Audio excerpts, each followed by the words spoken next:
Welcome back to the Perfect Lap Podcast. I'm Mark Jager. This is Mark Kilgore. He goes by Kilgore. I go by Jager. Today, we're going to be talking about something pretty cool that doesn't always happen. We got new Hoosier Track Attack Pro 200 Treadwear tires.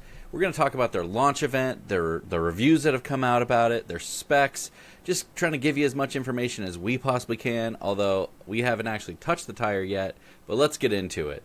All right, Kilgore. So what do we know so far? Let's really understand like what this tire is and what this tire isn't. So kind of give us the broad overview of what this tire actually is and what we know about it right now. Yeah, so right now, we know that Hoosier has entered the 200 Treadwear chat, right? Like that's what this tire is. For people, we're going to assume that there may be people who are not as familiar with 200 Treadwear tires as we are.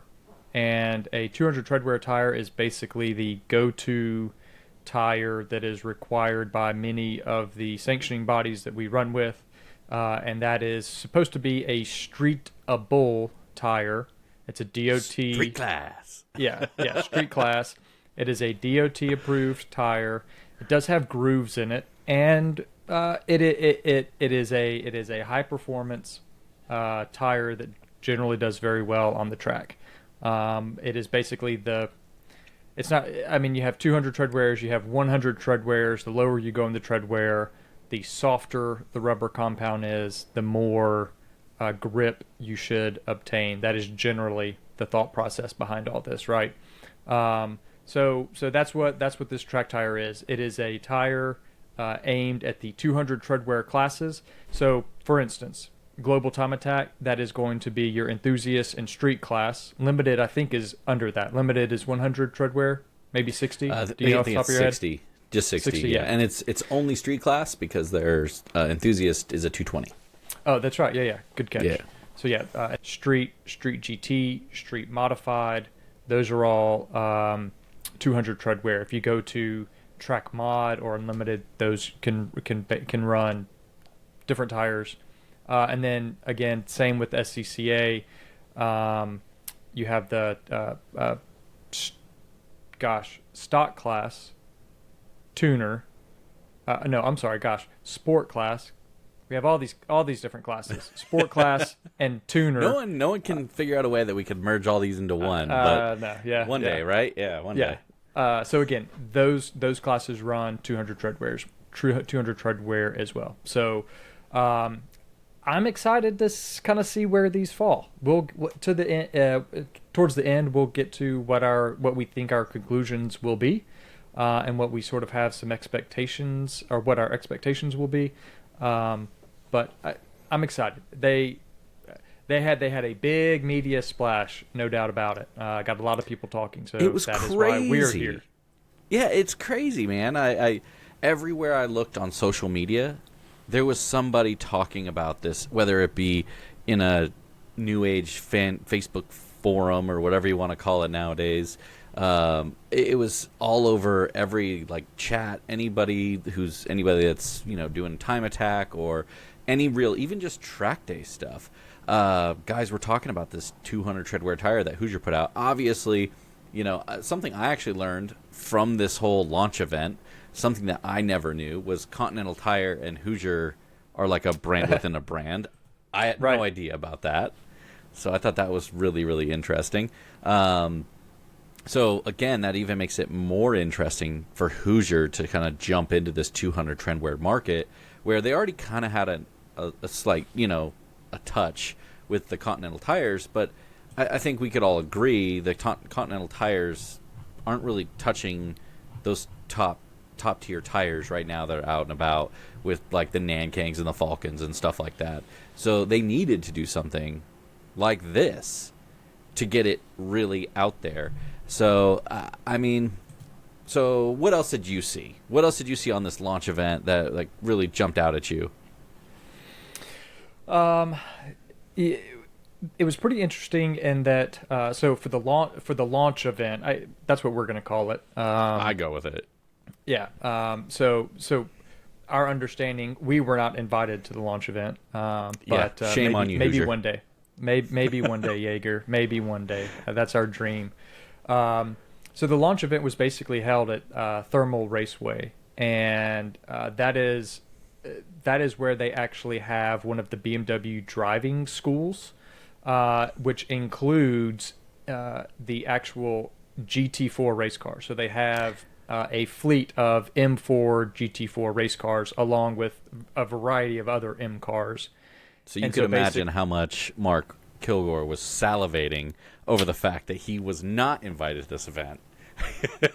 Yes. Very, very jealous of the people who were able to go out there. Had no doubt about it. But I mean, clearly Hoosier did their. They clearly studied what they needed to do. They did their research, and they knew that BMWs were the exact car that they needed to launch this track tire with. So, congrats! You bring to up a good Hoosier. point. You bring up a really good point. I didn't actually think about that until you just said that. They picked a BMW to go do this launch event with. They could have picked any car on the planet, and they picked a BMW. I mean, yeah. I was actually interested, and give me your thoughts on this, that they picked a race car. And I say that because I would say probably 99% of their market, race cars aren't going to touch this tire. Sure. It's all going to be more street car-esque. So I was kind of surprised they didn't go with, like, just to throwing it out there, like a Ford Performance School, because Mustang guy. That they didn't pick something like that where they had a bunch of very like stock cars that they could throw a bunch of these tires on and have guys kind of tool around with them like that. Just a thought. Absolutely. And I think you have to consider. So my understanding, I see what you're saying. I'll hit that point in a second. My understanding is that they had multiple different M cars. So they had base M2s, M3s, M4s that were in sort of a street package that had various different tires on the cars, so that the participants could do some back-to-back laps. I'm sure they probably had different courses set up, so they have a main, I guess what you would consider to be sort of more of like a racetrack. They have that there available, but I would also assume that they had braking, chicanes, different sorts of they could build like an autocross course or something like that too. To get an understanding of the different characteristics of the tires. But they do have the M4 GT4, which is I think it's like an FIA or SRO spec class, but those cars are not meant to be. They were not developed or meant to be run with, like a 200 treadwear. The only time they would see treaded tires is in the rain, right? But that would be basically running. I don't know if they run like a Pirelli, competition. Hoosier slick rain car, something like that. Exactly, yeah. So, it's kind of like, it's cool. Don't get me wrong. Like if someone was like, hey, you want to come drive a GT4 race car with 200 treadwear tires on them, I'd be like, yes, I do. Sign me up. But I think it's a little hard to really gauge that tire on a race car that has a suspension package set up for slicks. And that's something that, so even when I was setting up my M4, I worked with Beamer World. They helped me spec the MCS suspension, which they do. I don't have anything in particular with them. If you call them up, they'll do the same for you. But they were specifically looking at, okay, what tires are you going to be running? What aero are you going to be running? That will help, right, with loads. They want to understand the loads that you're going to be putting on the car and through the tire, and that helps determine, the dampers and spring rates, right? Well, those GT4 cars, all of that stuff is dictated based on running slicks. I think it's a little bit difficult there, but still, they had this huge launch event. They had multiple people there from across the industry who were there testing the tires, getting a feel for them, and then I would assume clearly they were all instructed or they were under NDAs, non-disclosure agreements, that they could not say anything until a specific date And then when that date came, as we just mentioned, man, the social media was flooded with all sorts of people giving their thoughts, their opinions, as well as just the content around the thermal launch event and the tire itself. Yeah, I mean, again, we were talking about the tire reviews review. The tire reviews review. That thing is very interesting, I would say. Watch that pretty, intently. I've run A7s before. I've never run an R7, so I kind of have a slight understanding of how those were supposed to be. But like you said before, and what's the difference between A7 and R7? I've never run the two or even run them close enough back to back. So I'd like to get your understanding on the difference between the two. My understanding of it, and kind of similar to what the tire reviews guy said, the A7 was built on a construct of like a time attack or like an autocross tire or even a qualifying tire, whereas the R7 is supposed to be the race tire that you would run for the entirety of the race, aka the A7 is going to be quicker on a like one lap basis, but then going to fall off or wear out faster than the R7. Like I said, I never ran the A7 because when I talked to Hoosier, I kind of gave them my feedback, what I was going to do with it, and they were like, run the A7, run the hell out of the A7, and that's what I ran. So you ran the A7, not the R7. Correct. Which was another interesting thing, watching the tire reviews review, when he talked about that the R7 with its little dots on the tire, that being a street legal tire, DOT tire, which I was like, oh, I guess I never cared to care, but I never knew that was such a thing. I thought that was just a slick, and the way that they kind of tread depth gauges. Yeah, like something like that, and I just never really thought anything about it. So I found that to be a little on the interesting side. Again, that's just maybe my ignorance, but so with the A7, I would assume it is a faster warm up, but as well as faster fall off in terms of the grip levels, or it will heat up quicker than the R7, but then it will also overheat quicker than the R7 and not be as consistent. Yeah, and that was the whole point, being the autocross tire is it's supposed to just be there instantly. And anyone who's ever used an A7 can tell you, you go out, by the time you're done with your warm-up lap, they're ready to go. So there's really nothing to those tires besides just being sticky as all hell. That's why it's always been interesting to me, and this is just, again, showing my ignorance. But people like Life using Michelin slicks, and Ferris uses Michelin slicks as well. Kind of an interesting game there. I'm curious to because I know Will Young, he ran the Hoosier slicks, so I'd be kind of interested in that realm to understand the deltas between those tires. But to get back on track a little bit, right? So here I'm gonna put up on the screen here just so we can kind of see it as well. Yeah. What size in the A7s were you generally running? I'm probably on your Subaru, right? This was on your Subaru? Yeah, back on the Subaru. And they were like, I'm trying to remember the sizing, but inherently like a 295 to, I think it was like a 295. Okay. That might have been dictated by rule set? No, dictated by the body of the car. Okay. Just trying to fit the dang things under the car. We had to put huge fender flares and all sorts of crazy stuff on the car just to get all that to work out and things not to touch where you don't want things to touch. And I have to imagine that with the A7, the R7, I mean those tires have been around for quite a long time. Crazy length of time. And while they may have had updates, periodically to the tire, I would imagine that the construction and the compound itself has been pretty consistent. Which is kind of scary when you really think about it. Like, I would have loved to see like reiterations and like changes and like they came out with this tire and V2s, V3s. Yeah, like and a little bit of a spoiler report, right? So we're looking at this tire right here. It says 200 Treadwear, extreme performance summer tire, right? Engineered for track. I love companies that put stuff like this out there, by the way. I absolutely love this. Engineered for track domination. Track domination is what Hoosier says, right? And I love that. Like they're really just like pushing and That's a bold statement, Cotton. It's a bold claim. Bold claim. It's one of those things I love, though. I love the fact that they're literally putting it out there like, no, this is going to be the fastest street tire available.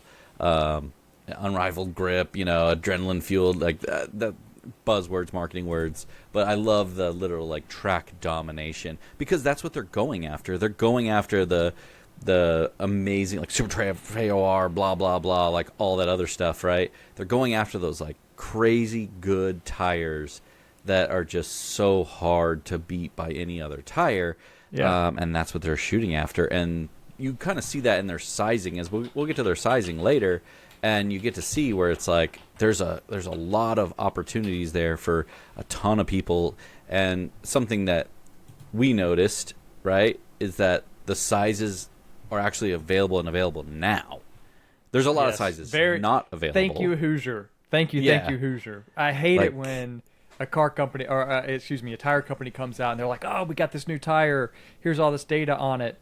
It'll be out next year, or it'll be out in a couple of months, and there's already this crazy waiting list, right? Like it's the new hot tire, and it's already sold out. You can't get it. Like, thank you, Hoosier. They already have multiple sizes, and they're available now, immediately.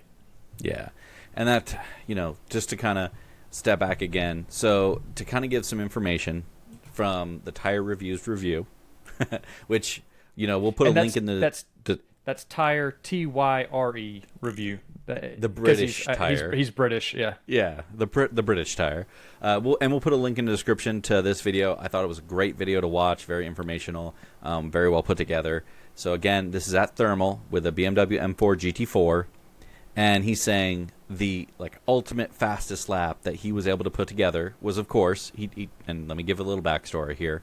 He ran 3 different tires. He ran the Hoosier Slick, medium slick, the R7, and the Time Attack Pro. With those 3 tires, the medium slick in his what he believes like the fastest lap could be was a 63-second lap. Now, granted, he did kind of go on in the video talking about how he didn't give that medium slick all it could in the first few laps, so there could be some time delta on that medium slick still that he could actually get some more time in, but we'll go with it, 63. The R7, a 64.5. Then the Time Attack Pro, a 64.9. So 0.4 of a second delta between an R7 and a Time Attack Pro. And realistically, let's just give it a solid 2 seconds between the medium slick and the Time Attack Pro. That's pretty crazy. That is. I mean, I've driven on slicks that before. Bodes well. And I had a really really old set of Yokohama slicks that I threw on my Mustang at Big Willow, and I'd been using Federals right before that. And I mean, you're talking, when I say old slicks, I mean old slicks. And I still dropped 3.5 seconds. So, wow. For that to be that close, I mean, like I said, it is 2 seconds, but those are brand new slicks with brand new 200 streetwear treadwear tires. And just to kind of, caveat all of these statements that I just said about the slicks driving on my Mustang and stuff like that, I have since then driven 200 treadwear tires and beaten that slicks time because those slicks were so terrible. So just throwing that out there. Okay. But just giving some understanding, a 2 second delta between slicks and street tires, that is a really, really small delta. It is. I think that's also something, I hate to say this like this, but we've been seeing more and more of stuff like this happen where you're talking about essentially tire companies using their slick compounds in their 200 treadwear molds, essentially. And yeah. I don't want to say... There's definitely been tire creep, scope creep, and the 200 treadwear game. Yeah, and that's one of those things. Obviously, everyone loves it because it's faster. And this is where we're going to get into our understanding, our thoughts about, what these tires are and what they mean for us, right? So for us, right, we end up in a situation where, what are we talking about? What are we talking about for pricing? So I'm going to scroll down here on the right-hand side. So if you're listening to this, we'll talk it out. Don't worry about it. But when we're talking about sizing, so for the wheel fitment, they call it a rim, by the way. Does anyone else catch that? Not wheel diameter, rim diameter. So apparently we're playing basketball. But okay, so we're talking about 15 inches to 21 inches on the wheel diameter, so you basically just said, I'm going to go from a Miata to a GT3. Yeah. All to a sorts supercar, of basically. Yeah, supercar stuff. Aspect ratio from 25 to 50, and obviously like the 25s to compensate for the 21s. It's literally like an inverse, the 50 for the 15s. The tread pattern being asymmetrical, which the tread pattern being asymmetrical, obviously there's a gain there. Pretty that standard. They were. Yeah, I do like it when you can flip tires. I do like Sure. that. It makes the tires' longevity go longer. I'm on the tires that I have on my Mustang right now. I'm about to flip them because I had some inner wear going on because I was just driving them on the street. So I was going to flip those to make them last a little bit longer. So that's always a benefit. But I know there's a lot of like fast style tires that don't have that capability. No big deal. I mean, that's just part of the game. Again, we're going to say it a million times in this episode, but a Treadwear rating of 200, of which I think we can all pretty much agree that Treadwear ratings as a whole are pretty much just freaking nonsense at this point. But Agreed. It is what it is. Agreed. Now, something that me and Kilgore were talking about, right? So the availability of these tires, they're already available. They did share a listing of what tires are available, but I think they were like some 18s and some 19s were available.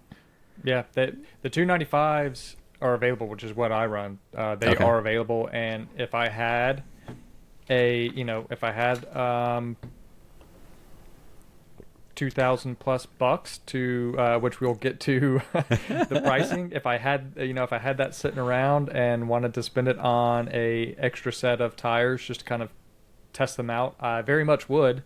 I would definitely be interested to do that, to benchmark them against the RE71 RSs that I run and know well.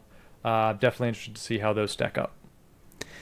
Yeah, because that's a very big portion of this is what we're going to talk about next, and that's the tire performance, the tire cost for the performance. Yeah. So I will say, I was going back to briefly on the tire reviews YouTube review. It was interesting that, and I guess maybe this was something that came out in the launch event at Thermal, where he was saying the tires review narrator guy was talking about how Hoosier was really trying to go after the Pilot Cup Sport 2 tires, yeah. which I thought was sort of interesting because that is definitely I consider that to be like more of the track day tire for people who really want ultimate, like a very, very good the highest level of track day tire. I would agree with you.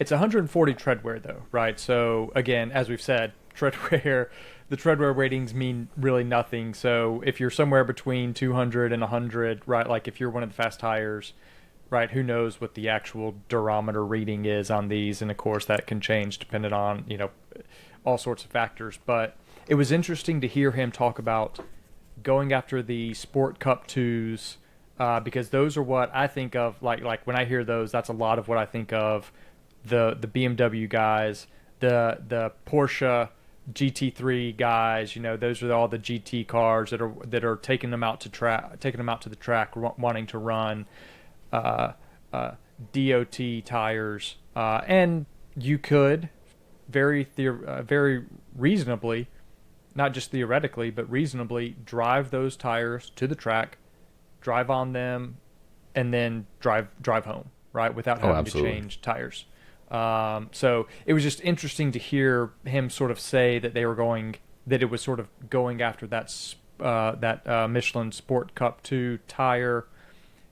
But I also am interested to see the AO52s, the RE71 RSs, as well as the Nankang CRSs.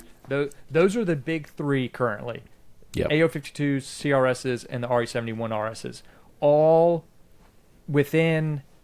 generally within tenths of each other in terms of outright pace based on some previous testing, so Tire Reviews has come out with his sort of testing. He has said that he will also be benchmarking those tires shortly against RE71 RSs and AO52s. We also know that Andy Hollis has a set lined up, and so he is also going to be doing that, which with Grassroots Motorsports, which to me, and I think the majority of people, sort of Grassroots Motorsports is probably, their testing tends to be the benchmark for most people in terms of how they rate these tires and what people give most credit to. I think you're right, and I think it's going to be a situation where everybody's going to be watching that pretty intently to see, what are we going to get out of these tires? Is it going to be something where it's going to be... and here's my situation, right? We kind of saw this. I got to see some interesting stuff like this happen at the Ridge, where a guy showed up with all three sets. They had Nankangs, AO52s, and the Falcons, I believe. Bridgestones. Falcons? One of the two. So he had all three sets. Now, we were kind of giving him a lot of guff in the booth there, but it's one of those true statements where it's like, these tires, they're so good. I think any of them can work. I think it comes down to like what you've alluded to earlier when you were talking about the slicks. These cars are predominantly these BMWs were predominantly built around running those slick tires, and that's probably what's going to be the big driving factor kicker type situation. Where if you've been running the Time Attack Pros for months and have set your car up around those tires, and then you try to throw one of the other tires on, it might be slower because you've built your setup around the stiffness of the sidewalls, how much slip angle the car likes or the tires like all these differentiating factors that you go, oh, I'm going to build my car around this, and then you put a different tire on that likes it a completely different way, and it's just not going to be faster. And I think that's going to be the thing is when someone picks their tire and they stick with that tire until it changes compounds or something like that. And that could be like a really delineating factor there. Yeah. Well, no, I totally agree with you there. Totally agree with you. And a lot of it also sort of just comes down to feel, right? Like, what tire you may be faster on may depend on what tire you feel more comfortable on, maybe what tire responds more, or that you respond better to. So that is obviously, at that point, I mean, it is going to be interesting to see how the Track Attack Pro stacks up with the top three currently, and as well as how the tire does across a range of vehicles from a sub 3,000 pound Miata to a 3,800 pound new BMW G Series to like a 4,000 something pound GTR, right? Exactly. Like, I mean, how does the tire work across all those ranges of cars will also be interesting to look at. Yeah, and I'm really excited to see how they'll all stack up. So going back to we'll kind of touch back on the Tire Reviews guy's review because he was talking about the R7 versus the Track Attacks. We're looking at this here, and this kind of goes into what he was kind of saying, where you start talking about like the R7 has a little bit more lap time in it, a little bit more response, a little bit more braking, those type of things. I know this graph means virtually nothing, but I think it does kind of capture exactly what the Tire Reviews guy was actually saying with the R7 versus the Track Attack. And obviously the Track Attack logo is cooler than the R7, so you definitely want to pick the Track Attack. So it does have a good logo. And then we'll touch on here we can look at this here, which is the sizing chart. sizing chart. This also tells us, so like we talked about before, they have 18s available, they have 19s currently available, and they're expecting a lot of these tires to be available in Q4 of 2024 and quarter 3 of 2025. So you're going to see, it's kind of, so going back in the day, Subaru land, 17s, 255, 4017s. I'm surprised they're waiting this long to put those out, because those were like a hot tire for a very long time. I know we're on the, this tire here now is the hot tire in the 18s, the 265s. So I'm interested. Like, I know you're going to Laguna Seca here next weekend. That's right. Which this episode is going to air, a day or two before you're racing. So it's going to be a situation where I'll be interested to see, like, as you walk around the pit and paddock, hey, do you see any guys on these tires? And then we can kind of look at their lap times and get an idea. Maybe you can talk to some of them, and we can get like a follow-up of maybe we'll get ourselves, on our hands on a set too. That'd be kind of nice.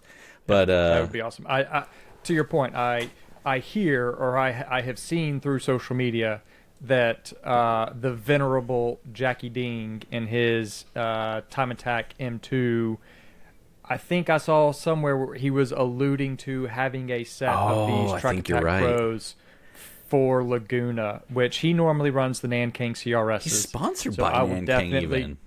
Well, that's but I will be interested to see. I'm going to keep an eye out for that, and I'm definitely going to try and talk with him at the end, and kind of see what his thoughts were. We'll report back, but I will say this. I mean, to your point, in the 17s, even the 15s, right? There's a 205 and a 225 in the 15s.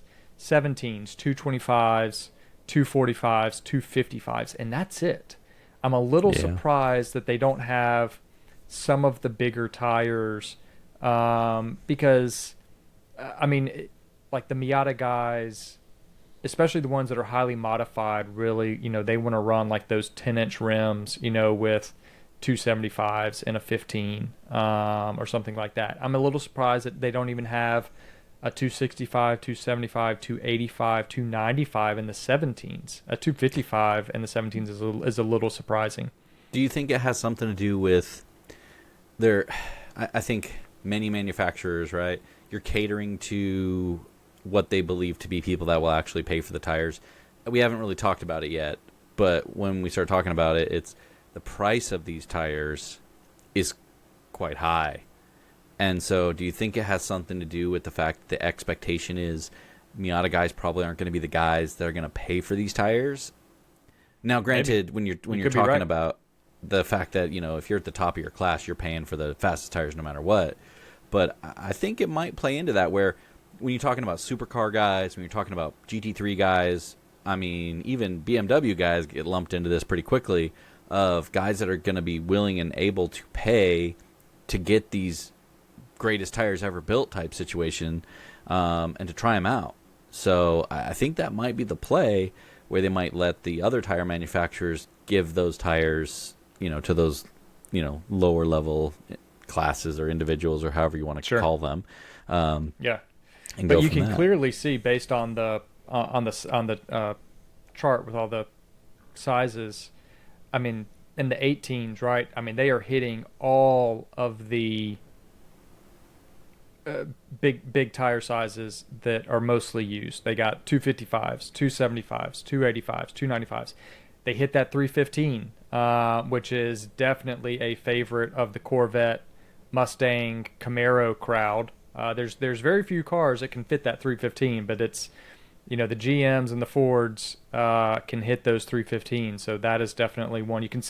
This just indicates to me that they've really done their homework, and they looked to see, okay, what sizes do we really want to come out with? And I think, to your point, Jager, they're showing, or they're indicating what they expect the market to really be for these tires, and that is that these are the larger sizes for the, I hate to say higher end cars, because that that doesn't really mean much, but Yeah. for But the people know what for you the mean. GT3s, the M cars, yeah, right. I love the fact that they made a 295/30, 295/35, and 295/40 because one of my biggest complaints about Mustang tires is I like to run either a 295 35 or like a 305 35 because I like the taller sidewalls.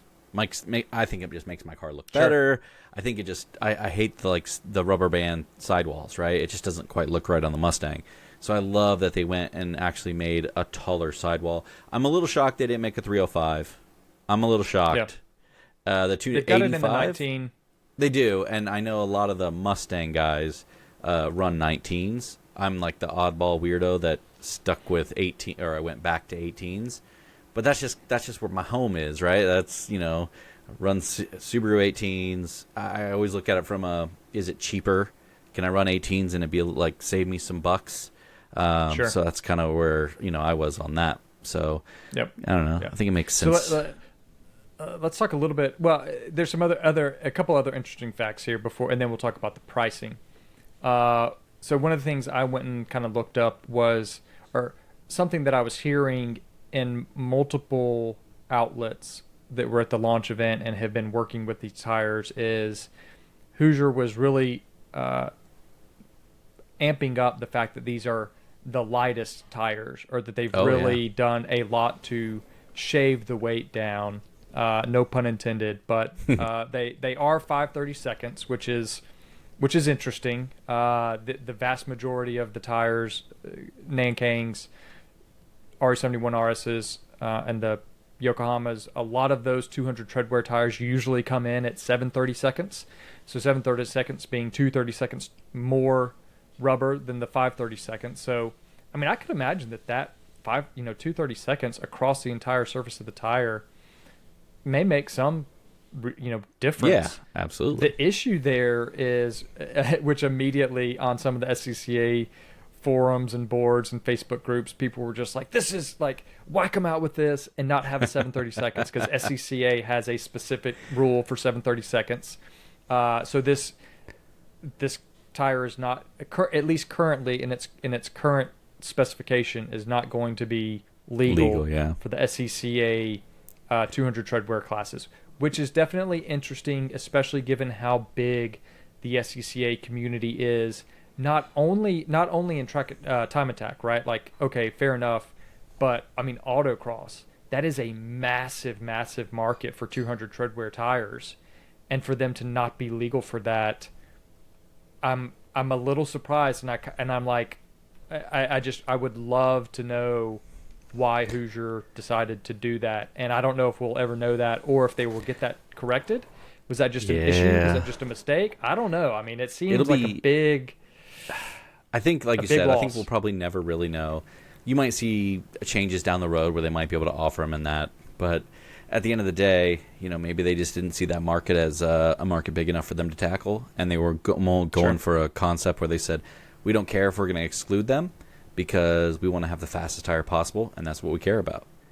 So, let's take a gander at. Yeah, I was going to say the one of the interesting things that, going back to what Hoosier was saying about it being a very light tire, I kind of went and looked at sort of what some of the specs were in terms of the tire, weight.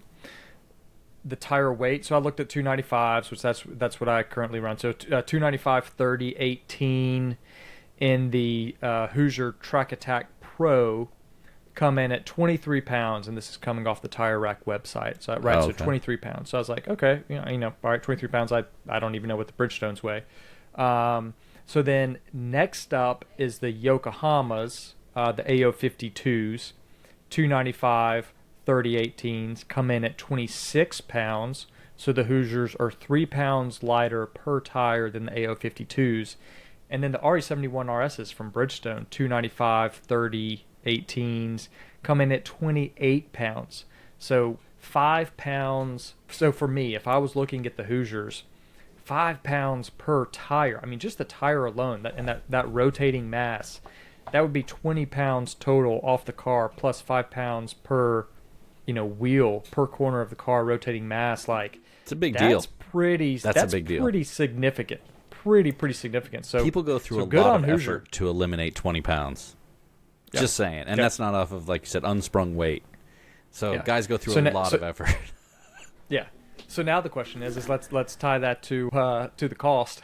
Yeah. Is it worth like $100 more per tire over the Bridgestones than the Track Attack Pros for that 20 pounds? So like we see not here, sure. To be determined. They range from $199 a tire up to $645 a tire.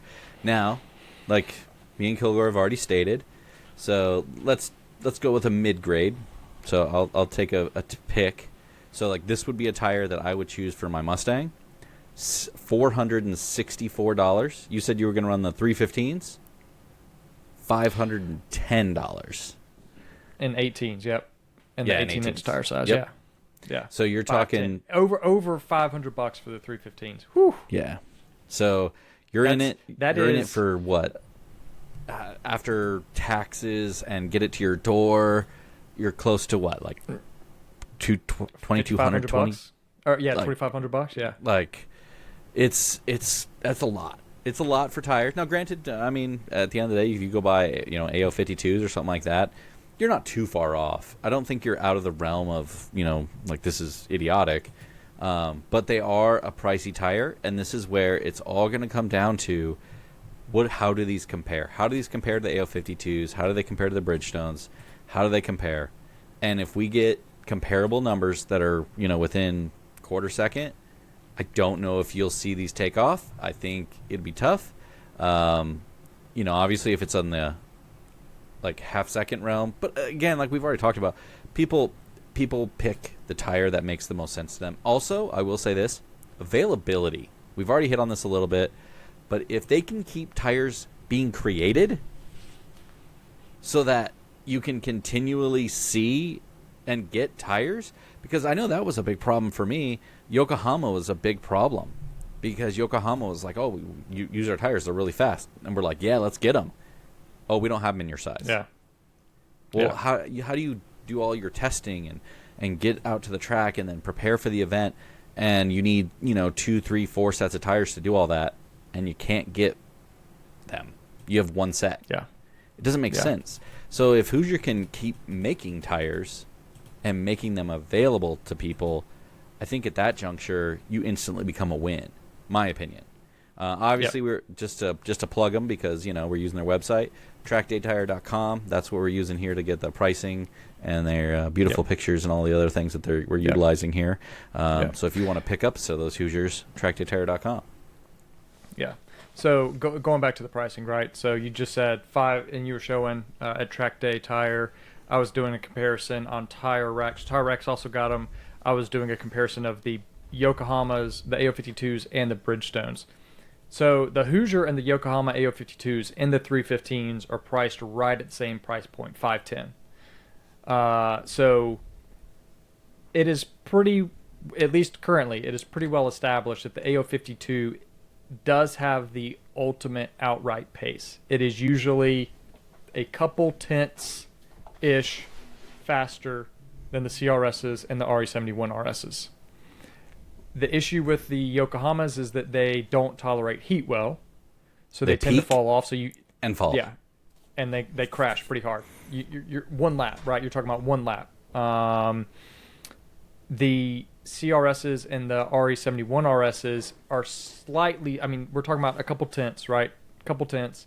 I think, honestly, for me, and I would probably lump myself into that category, I don't know if I would really be able to get that final tenth or two difference out of the tire compared to, a guy like Andy Hollis, who that's where we're getting a lot of this data from, right? Or that's where we see a lot of that data come from.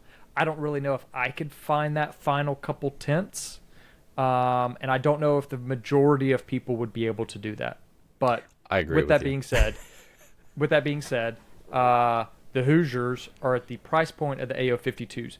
What I will be really interested to see is if Hoosier can create a tire that has the performance of the AO52s in terms of outright lap time as well as the durability of the lap times of the RE71RSs and the CRSs, because that's the trade-off. You can get that peak time from the AO52s, but they're going to fall off. The RE71RSs and the CRSs, you can actually go like one lap, and then maybe even your second lap be the better lap. That they come up to temperature a little bit slower, they build pressure just a little bit slower, but then they hang on for a little bit longer. But and those type of instances with amateur drivers, a lot of guys need more than just one hot lap to get it done. Yes. So you got to be able to give it to them, and so let's put this into a conclusion basis, right? So per our conclusion, which we don't have very much like data here, but my conclusion, and I'll let you say yours after, but my conclusion is simply, I think these tires are going to be right up there with all the hot tires of the age at the moment. I hope that they're the fastest of all, so that all those guys go back to the drawing board and build up a better tire and make them even faster. On the flip side of that, I think what we're going to be seeing is you're going to see people run the AO52s and say they're the fastest against these, and you're going to see guys that are going to run these against AO52s and say these are the fastest. You're going to see this back and forth about they're the fastest, because I think we saw the same thing with the Bridgestones, with the AO52s, with the Nankangs. Everybody has a different, real like idea of which one's faster, and whoever runs the tire in that day, that's faster, blah, blah, blah. So I think that's what we're really going to see. And again, I think what's really going to come down to the success of this tire is the availability and people being able to get their hands on it in time for their competitions and have enough tires to actually do well with them. That to me is going to be like the key of the game, so that these guys can, have Hoosier be a successful street tire and have it be awesome. I think that's going to be the real successor there. Other than that, I mean, I love the fact that they did this whole like media day, crazy like launch event style thing.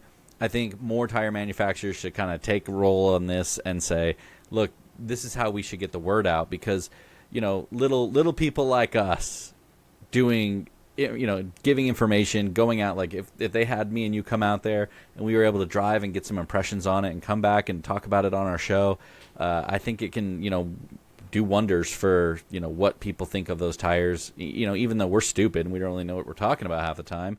But, Hey. it's just one of those things, like it gives people an idea of the average guy going out and being able to run the tires and have a good time and see what they get against it. Like, you have tons of data on the tires that you run on a consistent basis. I've run a plethora over the years of different tires. I've actually done tire reviews for a couple different tires that I've ran, and giving feedback to manufacturers on like how tires can improve and so on and so forth. So give us your thoughts, your conclusions on what this tire is all about. Yeah, Jager. To your point, I think, and this was something that was really interesting. I agree with a lot of what you said. What you were talking about there towards the end, I want to hit on real quick, which was they did a fantastic job with the media campaign, getting it out, which is super funny because I think also on the same day, Maxxis released their new Victa tire, and like completely just overshadowed by this Hoosier. Just got swallowed. The thing is that even if Hoosier hadn't done their sort of media campaign with their release, I still don't think that the release of the new Victa tire would have made much. It would not have made much of a splash. Very few people run those anyway. That's for sure. And so, like, it is just to see the stark contrast and difference between what Hoosier did versus sort of the release of the new Maxxis tire was kind of bemusing for us in this, because everybody was like, oh yeah, and by the way, there's another tire company that released something today. But yeah, back to the Hoosiers. And I think people like Maxxis should take some freaking notes, because that was a world-class effort in showing how this could be done, and showing how you could easily be oversighted by everybody on the planet. Absolutely. So. I guarantee you, and I would have been, they would have bought me hook, line, and sinker if I had the money and I was like, I want to try those out. Like, these look legit, right? Like, Yep. whether or not they are, we'll find out. But they make me want to test them because it seems as though that they may have a legitimate tire. So my conclusions, I am skeptical that they will be able to dethrone the current top contenders. I hope that I am proven wrong, but I think that will be a tall task. And as we alluded to earlier, they are wanting to dominate the track market. Well, if you want to do that, this isn't I'm not interested, or I will be disappointed if it's a 1/10 quicker tire, right? Like, a lot of that can be down to some noise, right? Like you said, dependent on the car, dependent on the environment, what was going on that day, right? Like, that can be a little difficult to really know, as well as for most people, that 1/10 is not something that is easily attainable. So I will be surprised if they are able to dethrone the current top dogs of the 200 Treadwears with the AO52s, the CRSs, and the RU71 RSs. I think that this will definitely be, no doubt about it, no matter what happens, this will be another very, very good option. I'm sure of that. It will be another option for people. They have a lot of sizes, which is also, I totally agree with what you said, a lot of sizes. So that gives people, a lot of different people, the option to try out these tires, which I'm all for. And in terms of, they've definitely made a light tire, so that's interesting in and of itself. I'm interested to see what is the durability of the tires, what is their heat tolerance, and I think all of that will start to come out here in the next month or so as we start to see people who get their hands on them do some back-to-back testing. Like you said, I'm going to be out at Laguna.